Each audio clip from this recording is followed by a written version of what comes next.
Build Your Business listeners. This is Matt Reynolds, your host for the podcast, and you are listening to what we are calling the legacy episodes. And really, these are the pre-episodes that really led to this podcast, the Build Your Business podcast. This is really my life's work and my brother's life's work in building your business. And so they were originally published in the Barbell Logic podcast as part of the Principles or Coaching Success series, but really touch on similar topics to the Build Your Business podcast: how to improve your productivity, how to set and accomplish your goals, deprioritize urgent tasks, to focus on what is most important to you, and most importantly, to become a better person and leader and business owner overall. I'm proud to bring you these podcasts. Again, many years of life's work, several years of podcasts, and several decades of business ownership. Hope you enjoy them and learn from them. You're listening to Barbell Logic, brought to you by Barbell Logic Online Coaching, where each week we take a systematic walk through strength training and the refining power of voluntary hardship.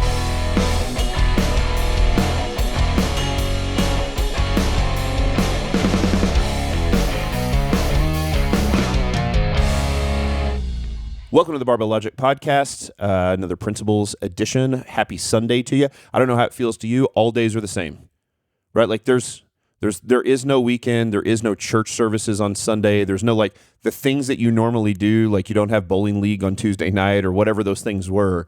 So I'm always like, what day is it again? But I know Principles podcast comes out on Sundays, so it must be Sunday. Hope you're doing well in the middle of your quarantine and isolations. And we want to talk about a topic that I think is going to be very practical right now for those of us, which is everybody, who's at home. And that topic is reading. And how reading is cumulative. The knowledge that we gain from reading is cumulative. I think it's a really important topic because when you think about your overall ability to glean knowledge and wisdom over the course of your life, that is limited, right? You only have so many experiences. You only are exposed to so many things. But when we read, we get to be in the head of somebody else, the life that they had, the things they've done. And that gives us the ability to accumulate knowledge and wisdom over the course of our lives and do so in a way that is fairly condensed. So it's very, very useful. Yeah. Are there people, I know I'm thinking right now of people that I've read about or learned from that, I think we talked about on maybe the previous podcast about like Isaac Newton. You think about the amount of time it took this guy to develop, geometry and calculus and the work he did in physics and all those sorts of things. Like we can just read the textbooks and learn from the guy now. I don't have even close to the IQ to learn that and develop that on my own like he did. But in a pretty short period of time, I can read about those things and I can have the same knowledge that Newton had because I can read and learn from Newton.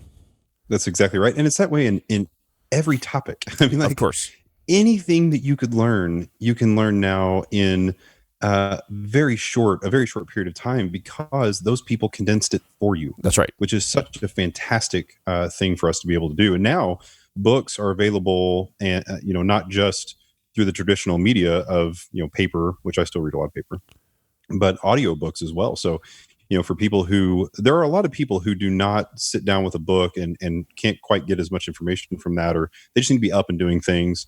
And for those people, audiobooks are fantastic as well. There's a lot of ways to consume this information. Sure. And while podcasts aren't quite the same thing as reading, for me, that's the primary thing I listen to from an audio standpoint. I don't do a ton of audiobooks.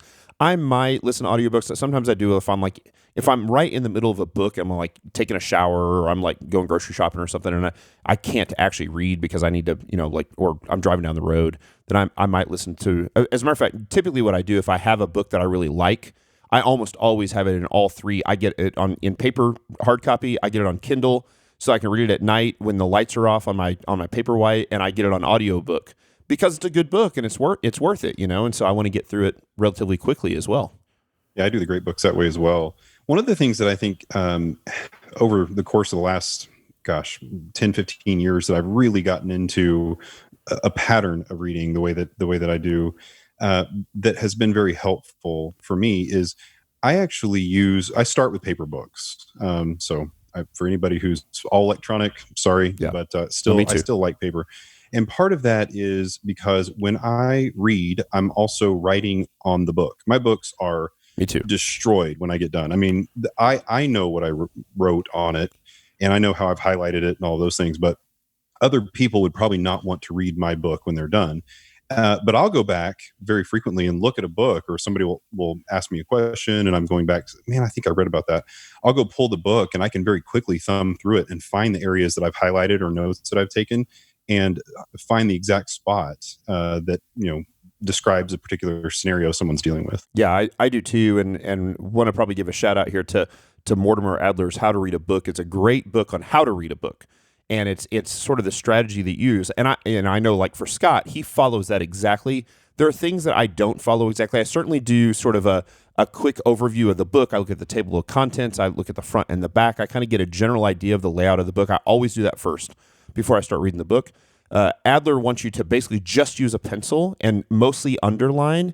And I am a pen and highlighter, and not even different color highlighter sort of guy. Yeah, I do too. And so Mortimer would roll over in his grave probably, and Hambrick doesn't like that I do that either. But it's for me, and it works. And certainly that's the nice thing about a paperback book. There are ways to mark and edit and make notes on Kindle, and I've just never got into it. I've just never really done it, right? Like I'll use the highlighting section, like kind of highlight a section, and then if I want to, I can go back there and just see all the highlighted pieces that I've made. But it's not very practical. And so those paper books are great. I know you and I are both very protective of our libraries. Like I always wondered, our dad had a huge library at home. Like, he was a pastor, and he had mostly like theology type books. Hundreds and hundreds and hundreds of books, like way more of a library. You've got a significant library I'm looking at right now behind you. You've seen my library, which is 50% books, 50% whiskey. But I am very proud of I don't have very many books in my library that I haven't read or that I don't like. As a matter of fact, if I don't like them, I throw them away or put them in a garage sale or donate them to Counsel of the Blind. And I wonder often how many books Dad had that he maybe never actually read. They were just sort of passed down from other pastors and whatnot. Well, I actually know the answer to that because I asked him once. I think Dad was not a big reader. I mean, he liked books, but Mom was a big reader. Dad Right. didn't read that much. So many of those books were there as reference. He'd go in and read a little piece, a Yes. little chunk, but reading a book cover to cover was not something Dad did regularly, which actually brings me to another topic that I talk to people about frequently who ask me about reading specifically. And this may people may just go nuts about what I'm about to say, but it is what it is. A lot of authors will try to fill a book to a certain number of pages for the publisher. That's right. And when you get to that section, because they start repeating themselves, you've read all the meat of the book, you understand all the core concepts of what's going on, and all of a sudden they just start repeating themselves and no new information is given. In that circumstance, I stop reading the book. Yeah. What percentage of books do you think you do that with? Oh, goodness. A lot. 50. Me too. I was going to say 50% or more. I read only, say, the first third of the book to the first half. And that's about where it is, right? It's about a third in, between a third and a half. You get in there, you're like, okay. I'm probably half to 2/3 on most of those books. And again, it depends, right? Like, sure, depends on the type of book and what's going on. But I agree with you. About halfway through, you will know when they're going to start repeating themselves. And I like to just give people permission to just stop. Like, there's something about us is like, oh, I started this book, I'm going to end it on the last damn page. And I'm like, there's a thing to remember is that what we're trying to do with a book is we're trying to get knowledge and wisdom from that book. If it's nonfiction. Right. And if you've gleaned knowledge and wisdom out of the book, put it down when it's done. Do you think that maybe that sort of thing that kind of sticks in our craw about not finishing a book comes from being a kid, where 90% of the books we read are fiction books, which you do have to read to the end because it's a narrative, it's a story. Like, you wouldn't read a fiction book and only read half of it unless it's just bad, right? Unless it's just, boring. You're going to read that fiction book all the way through. Then you get to the nonfiction book, and like you said, the goal is to glean the information from it. And so I can think through, as a matter of fact, to me, the vast majority of modern business, investing books, like those type of books, or management books, executive books that I read in business, all I need to read is the first third to first half. As a matter of fact, one of the things that separates the great books from everything else is the one that's full of information from the first page to last. It's just incredible. I started reading, again, I'm about halfway through already. Just a couple days ago, I started reading Andy Grove's High Output Management, which if you're listening to this, if you're a manager, it should be absolutely, you should go read it. If you're not a manager, you probably don't need to read it because it's very much a management book. But that thing is gold from the first page to the last page. Absolutely. Now, an interesting side note of a book that is, you talk about knowledge is cumulative, the John Doerr book, Measure What Matters. So Andy Grove was he was he became the CEO and president of Intel. But he started with like the silicon microprocessors in the early days. He was working with the semiconductors in like the old Fairchild days. And he was like an Austrian or Hungarian, one of the two, born guys, and was just this phenomenal manager, great people person. Well, he was the mentor for John Doerr, who ended up becoming the mentor for a lot of big companies like Google and Apple and Amazon. And John Doerr kind of distilled what Andy Grove did, and he put it in a book called Measure What Matters. And it's kind of about identifying like what are the major objectives or key indicators that you should be pursuing in business, and like can you kind of separate the important stuff from the not important stuff and pursue it. That book, first half's all you need. Yep. Because then he starts getting into like, let me give you examples of company after company after company. I'm like, I don't need the examples. I just needed the concept. And now that I have the concept, I don't need to read about how Google does it. I'm not Google. I can apply it to me. I can apply it to my business. I've wondered, you and I have talked about this, but that may actually be a little bit unique to different types of personalities. I'm the same way. I really don't need the example. I can apply the theory myself. But there are probably some people who read books that adds a lot of value to. And if you're that kind of person, there's nothing wrong with being that kind of person. You just read that section too, and it's good. But if you don't need it, if it adds no value, obviously don't do it. Because remember, there's a point to reading books. We're not reading books to read books. We're not reading books to add them to our shelves to show everybody how smart we are. What we do instead is we're reading books to gain knowledge and wisdom so that we have mental models that help us navigate the world better. That's right. And that is the whole idea. That's why we're doing it. So there is a time to put a book down.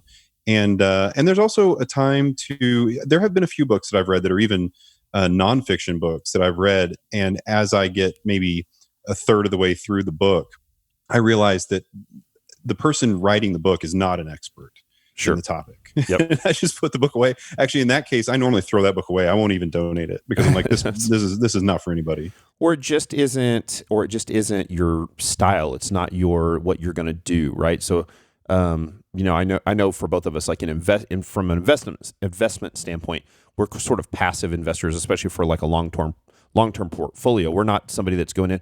I don't need to read a book on day trading. I'm not doing that.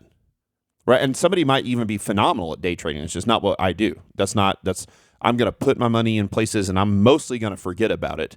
And the more I touch it, the more expensive it gets. And so, and you talk about that knowledge is cumulative. One of the things that you've really gotten into since you've retired is investing. So I assume you started at some of the most basic. I know you and I, we read some like big time famous like macroeconomics book to kind of understand the big picture stuff, and then Benjamin Graham and some of those like the guys that influence people like Buffett and Charlie Munger and stuff. And so what is your process like that? Can you build off? Is that a decent example that you can say, I started there and that knowledge was cumulative for me? Yeah, there's no question. I mean, I think if you look at the current value investors that exist, and that's sort of the for those that aren't in this world, that's sort of the group of people that invest kind of like Warren Buffett. He would be considered one of these, but there are several.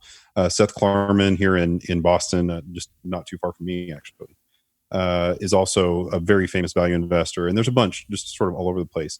But they all come out of Ben Graham one way or the other. Yeah. So everybody starts with Ben Graham and works their way towards whatever they become. And that part of that is their own style and their own way of thinking, but there's a foundation to it and it all builds on itself. And so it's another great example where you can sort of read the foundation and work your way through what other people have done and then, build your own style on top of that. Yeah, that's good. Speaking of, one of those great books that's good all the way through is Poor Charlie's Almanac, which is the book that really Charlie Munger didn't write, right? It's basically a collection of quotes and stories from Charlie Munger, but it's gold. That book's golden. That's one of the first places I think that I read about his mental models. Yeah.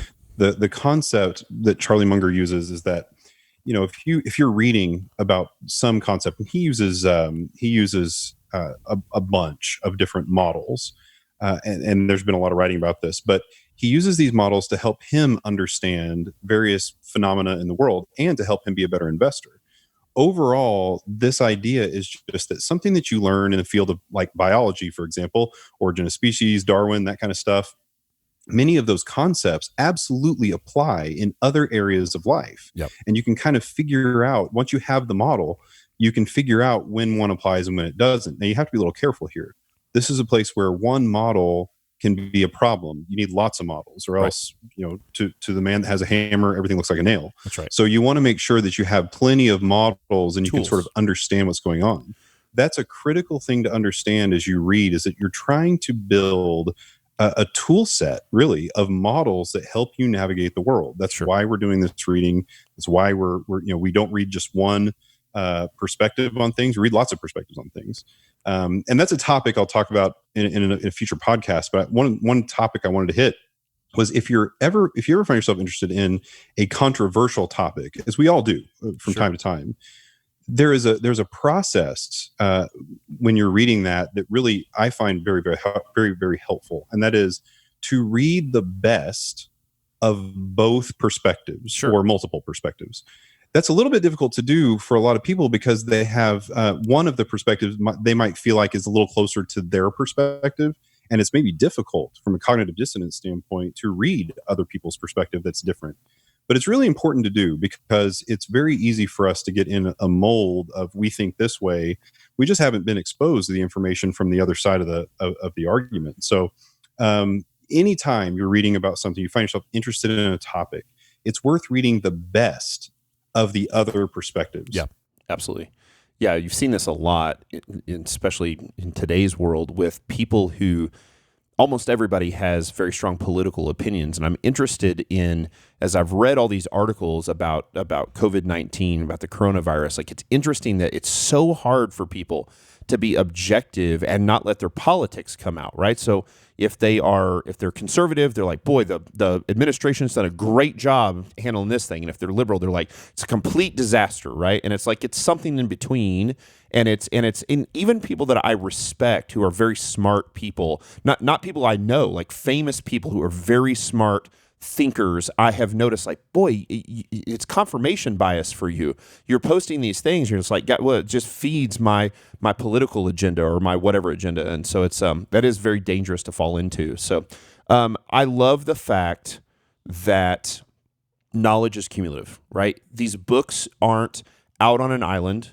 That they, like we don't have those things where those books exist and there's nothing else about them, or like you could always, the more you read, the more context you build, and it would be unfair of me to not give a shout out right now to what Scott does with Online Great Books. Online Great Books is a great business model, and you can do this at home. You don't have to do it through Online Great Books, but Online Great Books puts people together in groups so that there's some accountability, and they start with those great books of Western civilization, the classics, and they start with the oldest books. They start with the Odyssey and the Iliad, and they work their way through chronologically, not just for them, but also because they know the authors. They know that everything we know from Socrates, we learn from Aristotle, because Socrates was Aristotle's teacher, but Socrates didn't really write anything. And everything we learned from Plato, is that right? Or is it Plato? I get them confused. Somebody else can, but anyway. And so Plato understood about Socrates because he had learned from Aristotle, right? And those guys had read the Iliad and the Odyssey. And then as you continue to work through and you see these great thinkers, these philosophers over history, you can say like, well, all of these books were available to them, and we can see in their writing that they were influenced by this person or this book or whatever. And so that knowledge is cumulative, even as you work through the great courses in human history. And so, gosh, that's a great thing to do. Right now, you're sitting at home. Everybody has more time than they've ever had before. And even for people like us, people like me who work from home and we homeschool our kids, and so not a lot has changed. I don't have business meetings to go to in person. I don't have restaurants to go to at night. I am surprised, even for me, at how much more free time I have in the middle of this quarantine to just read. And so I've been hammering books, and I don't think about reading the way you do. You attack reading like it's your job now. You're retired, you read. Reading is your job. For me, I read for a purpose. And so I'm reading 2 business books right now, 2 nonfiction business books simultaneously, quickly. Like I'll read the whole books, or at least enough to get all of the information out of it that I need within a few days. And then I'm reading a fiction book at night, because I can't read nonfiction book at night because it sets my brain on fire, and then I don't go to sleep. And so I'm really kind of always like that, reading like 3 books, and I've got an opportunity to do that right now and work through them quicker because I've got more time available. Yeah, I do multiple books too. It's another one of those misnomers. I think some people say, if you start reading a book, stick with that's that the book. Yeah, right. Until that's done. I don't do that. Yeah, me neither. I probably have 5 or 6 going at one time. I change based on they're all in different topics, but I change based on what's interesting for that particular day, and it's just the variation itself I find helpful. I don't have any trouble going back and remembering what I read before, so it works fine. How many different books would you potentially read in a single 24-hour period? Is it usually still just 1 or 2, or does it sometimes 1 or more? 2? Yep. Yeah, two is probably the top in a single 24-hour period. I don't switch gears in a day very frequently. It's really different days. Yep. Where my mindset's like, hey, I want to read about this today. Sure, that makes sense. I'm probably the same. I almost always have a nonfiction book that I'm hammering pretty hard, and I usually have a fiction book that I read very slow, that I just read like before I take naps or before I go to bed or when I want to relax, and there's no rush to get through that. With my nonfiction books, it's purposeful reading. I'm getting through it quickly. Right now I'm reading an investment book, and of course, the markets are nuts, and I'm trying to continue to learn as much as I can to steward money well. And I'm reading this management book from Andy Grove, which is how to basically steward people well at the business. And so both those things are super important, but they're not super connected. And so that's where I'm at. So let's wrap this up. What's the big takeaway for our listeners?